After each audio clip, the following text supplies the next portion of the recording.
నమస్తే అండి. నా పేరు గాయత్రీదేవి. గార్డెన్‌లో యాపిల్ బేర్ మొక్క ఉంది. ఇప్పటికి 4 సంవత్సరాలు అవుతుంది. ఈ సంవత్సరం అంటే బాగా కాపొచ్చింది.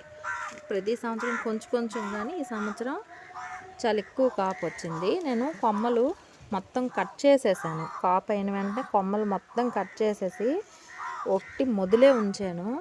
బాగా చిగుర్లొచ్చి కాపు బాగా వచ్చింది. ఇది కూడా కాయలన్నీ అయిపోయిన తర్వాత మళ్ళీ కొమ్మలంతా కట్ చేసేస్తాను. మనకి కొత్త చిగుర్లు వస్తాయి కదా, చిగుర్లతోనే పూత కూడా వస్తుంది. ఇదిగోండి, ఇది మెయిన్ మొక్క. 4 సంవత్సరాలు అయ్యింది. ఇది ఇక్కడి వరకు ఈ కొమ్మలన్నీ కట్ చేసేస్తానండి. ఈ కొమ్మలన్నీ ఉన్నాయి కదా, కొమ్మలన్నీ కట్ చేసి ఇక్కడ వరకే స్టెమ్ మాత్రమే ఉంచితే మనకు కొత్త చిగుర్లు వచ్చి కాపు బాగా వస్తుంది. ఇదిగోండి, ఇక్కడ చూడండి, ఇవైతే గుత్తులుగా అయిపోతాయండి.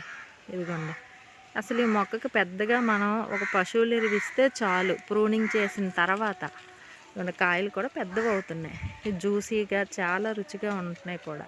ఇదిగోండి, పైన అంతా ఇవి చూసారా,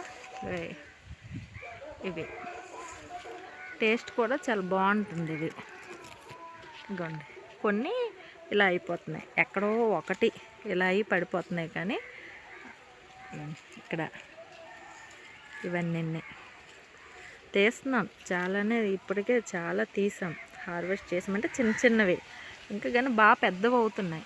ఇవి ఇదిగోండి, పైకి చూడండి ఎలా ఉన్నాయో. ఇదిగోండి,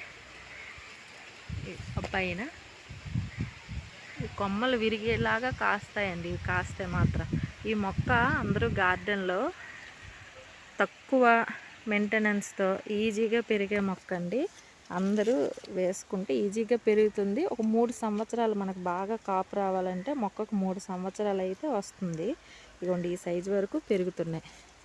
చూడండి, ఇదిగోండి, ఈ సైజు తీసేస్తాను. ఇవి ఇంకా ఉంచితే పడిపోతున్నాయి.